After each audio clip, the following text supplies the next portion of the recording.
अस्सलाम वालेकुम। Last 2 topics हमने जो कवर किए थे वो फाइलिंग रिलेटेड थे और उसके अंदर हमने फाइल को रीड और फाइल को राइट करना सीखा था। आज हमारा एक नया टॉपिक है, वो है टाइप्स ऑफ एरर्स। लाइक जितनी आप लोग पाइथन की प्रैक्टिस कर चुके होगे नॉर्मल वीडियोस को देख के और जो टास्क वगैरह करवाए थे उनको देख के, उनमें आप लोगों ने एरर्स फेस किए होंगे। और एरर्स होते हैं मुख्तलिफ तरीकों के। कुछ होते हैं सिंटैक्स एरर, जिनके अंदर आप कोई भी माइनर सी सिंटैक्स की मिस्टेक कर देते हो। मतलब यहाँ पे जिस तरह एस्केप सीक्वेंस लिखा हुआ हो, इस वजह से यहाँ पे 3 कोट्स आ रहे हैं या इन्वर्टेड कॉमा आ रहा है, तो एक ये भी एक सिंटैक्स का ही एरर है। ये कोई लॉजिकल एरर नहीं है। यहाँ पे कॉमा नहीं लगा हुआ प्रिंट की हर स्टेटमेंट के बाद, सही। यहाँ पे टाइप एरर टाइप एरर वो होता है जिसके अंदर अगर आप इंटीजर और स्ट्रिंग के साथ कोई एक ऐसा ऑपरेटर यूज करने की कोशिश करो जो कि साथ ना चल सके। स्ट्रिंग को स्ट्रिंग के साथ ऑपरेटर यूज होगा, फिर इंटीजर को इंटीजर के साथ। जिस तरह यहाँ पे प्लस यूज हो रहा है, आर मिनट सेकंड इंटीजर है, लेकिन ये जो कॉलन डला हुआ है ये स्ट्रिंग है, तो इनके साथ हम प्लस यूज नहीं कर सकते। यहाँ पे प्रिंट में ये मसला आ रहा है। यहाँ पे अब देखो जिस तरह ये इन फाइल डाला है, तो इन फाइल में हमने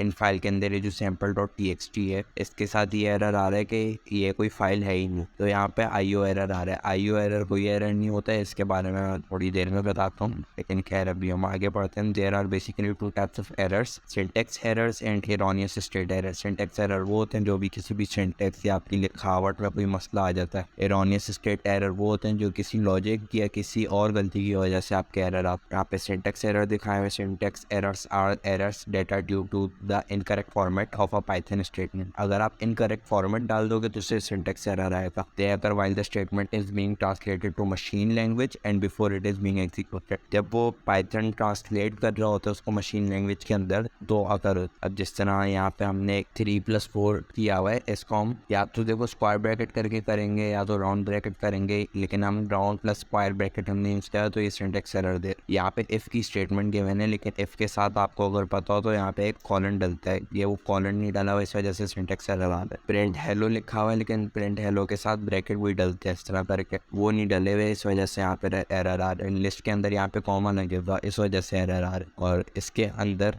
जो प्रॉब्लम आ रहा है वो इस वजह से आ रहा है क्योंकि इसको इंडेंट नहीं किया। इंडेंट का मतलब आपको पता है कि 4 स्पेसेस या टैब दबा के इंडेंटेशन करते हैं, जिससे वो कोड ऑफ ब्लॉक थोड़ा आगे आ जाता है। ये सिंटैक्स एरर होते हैं, सिंटैक्स का मसला होता है। एरोनियस स्टेट एरर्स ये कौन से होते हैं? The program execution gets into an erroneous state when an error occurs, an error object is created. Erroneous state error कब होता है? अगर कभी प्रोग्राम आपका एरर में आ जाए तो एक एरर का ऑब्जेक्ट जब क्रिएट होता है उससे हम एरोनियस स्टेट एरर्स कहते हैं। अब यहाँ पे तो इसको पढ़ता हूँ, फिर मैं आपको बताता हूँ कि यहाँ पे ऑब्जेक्ट्स के क्या मतलब है। This object has a type that is related to the type of error. The object contains information about the error. इसमें ये लिखा हुआ है कि जब भी आपका कोई ऐसा एरर आएगा जिसके अंदर एरर का ऑब्जेक्ट बनेगा और उसके आगे उसको डिफाइन किया होगा, तो वो एरोनियस स्टेट एरर होगा। फॉर एग्जांपल यहाँ पे हमने 3/0 किया हुआ है, जहाँ पे 0 डिवीजन एरर का एक ऑब्जेक्ट क्रिएट हुआ है और डिवीजन बाय 0 उसकी डिटेल या इन्फॉर्मेशन आ रही है। तो अगर इस तरह कोई भी एरर आ रहा है, जिस तरह नेम एरर होता है, टाइप एरर होता है और की एरर होता है, वैल्यू एरर होता है, ठीक है, और इंडेक्स एरर होते हैं, इस तरह 0 डिवीजन एरर है, उसमें जो शुरू का हिस्सा होता है वो आपका ऑब्जेक्ट क्रिएट होता है एरर के वक्त, और जो आगे होता है वो उसकी इन्फॉर्मेशन होती है। एरोनियस स्टेट एरर ऊपर का वही लिखा हुआ है, the default behaviour is to print this information and interrupt the execution of the statement. तो इससे क्या होगा, जहाँ पे भी आपका एरर अगर होगा, ठीक है, वहाँ पे आपका प्रोग्राम रुक जाएगा। ये आपको नेम एरर इसने ऑब्जेक्ट क्रिएट कर दिया और इसने आगे उसको मसला बता दिया कि मसला क्या आ रहा है, उसकी इन्फॉर्मेशन यहाँ पे जिसने लिखा हुआ है LST इज नॉट डिफाइंड। अब यहाँ पे लिखा है कि the error object is called an exception, the creation of an exception due to an error is called the raising of an exception. तो और एरर ऑब्जेक्ट जब भी क्रिएट होता है तो उसे एक्सेप्शन कहते हैं। एक्सेप्शन का मतलब अगर आप उसको ट्रांसलेट कर लोगे तो आपको समझ आ जाए कि एक्सेप्शन क्या होती है। जिस तरह हम एक्सेप्ट यूज करते हैं ना, तो उससे ही एक्सेप्शन निकला हुआ है कि कोई अलग सिनेरियो आ गया है, तो उसका तरीकेकार चलने का अलग होगा। The creation of an exception due to an error is called the raising of an exception. तो जब वो एक्सेप्शन आती है या क्रिएशन होती है उसकी, तो उसको हम प्रोग्रामिंग या पाइथन के अंदर हम कहते हैं रेजिंग ऑफ एन एक्सेप्शन।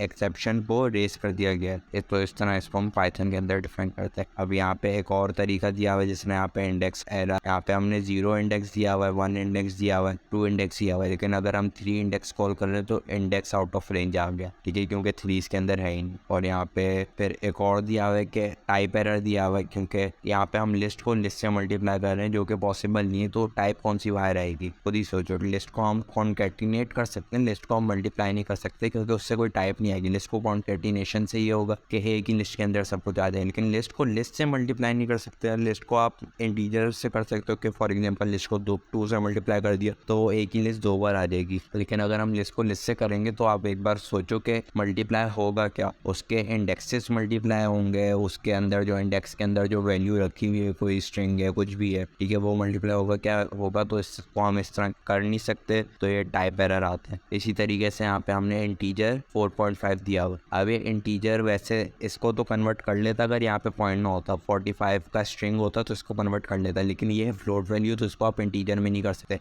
तो यहाँ पे वैल्यू एरर आ रहा है क्योंकि फ्लोट की वैल्यू है। अब यहाँ पे एक्सेप्शन की टाइप दी हुई है कि पहली कीबोर्ड इंटरप्ट है, raise when user hits control C. तो इसका मैं आइडिया नहीं पे आपको करके दिखा देता हूँ। तो कीबोर्ड इंटरप्ट की क्या होता है, जब आप कंट्रोल सी दबाते हो, कभी भी जब प्रोग्राम बीच में चल रहा हो या लोड हो रहा हो, उसमें अगर आप कंट्रोल सी दबा दोगे तो ये आ जाएगा कीबोर्ड इंटरप्ट एरर। अब मैं आपको दिखाता हूँ। अगर मैं फॉर आई इन रेंज मैंने फॉर एग्जांपल कर दिया 1000, मैं 1000 की रेंज तक आई प्रिंट करता हूँ। अभी देखो ये प्रिंट किया जा रहा है, मैं कंट्रोल सी दबाऊंगा तो ये इंटरप्ट हो गया, वहीं पे एट उसी टाइम पे इंटरप्ट हो गया कि जहाँ पे मैंने कंट्रोल सी दबाया। 432 पे दबाया तो एक कीबोर्ड इंटरप्ट आ गया। ठीक है, ओवरफ्लो एरर कब आता है, raise when a floating point expression evaluates to a value that is too long. Floating point के बारे में मैंने आपको बताया था कि अगर इसमें हम बहुत ज़्यादा वैल्यू डाल दोगे तो ये ओवरफ्लो एरर आता है। ये मैंने बहुत बड़ी वैल्यू बना ली, अब इसमें 1024.6 डाल दिया गया, तो ये देखो ओवरफ्लो एरर आ गया, रिजल्ट टू लार्ज। ठीक है, तो इस चीज़ को इस तरह प्रोसेस नहीं कर सकता। जीरो डिवीजन एरर वही है कि आप किसी भी चीज़ को जब जीरो से डिवाइड करोगे तो जीरो डिवीजन एरर आएगा, क्योंकि मैथमेटिक्स में तो इसका इन्फिनिटी आता है। अगर आप लोगों ने पढ़ा तो जीरो से आप किसी चीज़ को डिवाइड नहीं कर सकते, तो इस वजह से जीरो आता है। यहाँ पे IO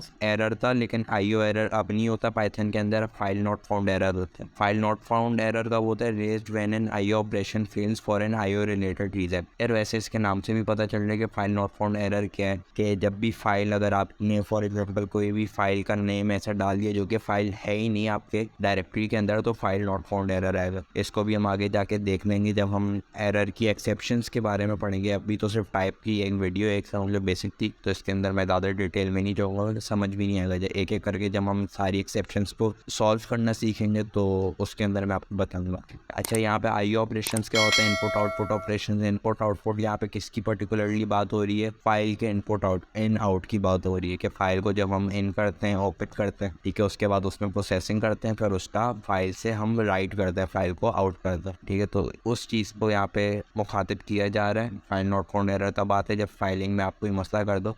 file not found error particularly तब आता है कि जब आप फाइलिंग में मसला ना करो, फाइल का नेम ही आपने फॉर एग्जांपल गलत डाल दिया, तो फाइल नॉट फाउंड एरर तब आता है। इंडेक्स एरर मैंने दिखा दिया कि लिस्ट की अगर आपने वैल्यू में मसला कर दिया तो इंडेक्स एरर आता है। लिस्ट भी हो सकता है, टुपल भी हो सकता है। नेम एरर कब आता है, जब भी कोई आप वेरिएबल क्रिएट करोगे तो नेम एरर आएगा। मतलब वेरिएबल क्रिएट करने पे नेम एरर नहीं आएगा, वेरिएबल अगर आपने नहीं क्रिएट किया हुआ तो नेम एरर आएगा। फॉर एग्जांपल यहाँ पे मैं लिखता हूँ ब्रेंट ए मेरे पास मैंने ए क्रिएट नहीं किया हुआ, तो इसने देखो नेम एरर दे दिया बड़े प्यार से। टाइप एरर कब आता है, जब भी आप किसी एक टाइप का ऑपरेशन दूसरी टाइप से करना चाहते हो। अगर फॉर एग्जांपल मैंने एक स्ट्रिंग बनाया ABC प्लस 3, ये चलो ये तो स्ट्रिंग है, अगर मैं 3 कर दूँ तो ये टाइप एरर है। यही अगर मैं इस तरह करूँ ABC प्लस 3 को भी मैंने स्ट्रिंग बना दिया, तो देखो तमीज से चल गया। वैल्यू एरर कब आता है, raise when operation of function as an argument of the right but incorrect value. मतलब वही इनकरेक्ट वैल्यू, वही जो इसमें कंस्ट्रक्टर से करके दिखाया था INT। ठीक है, 4 और 5.5 मैंने कर दिया, तो देखो यहाँ पे इंटीजर 5.5 को कन्वर्ट नहीं कर सकता। अगर ये से 5 होता है 55 होता तो इंटीजर और स्ट्रिंग कन्वर्ट हो जाता, वैल्यू का प्रॉब्लम ना होता। लेकिन यहाँ पे मैंने वैल्यू की फ्लोट डाल दी है, तो यहाँ पे वैल्यू एरर दे दे। बस आज की वीडियो में इतने ही। आज हमने थोड़ा बहुत एक्सेप्शन टाइप्स के रिलेटेड पढ़ा है, फिर मिलते हैं अगली वीडियो में। अल्लाह हाफ़िज़।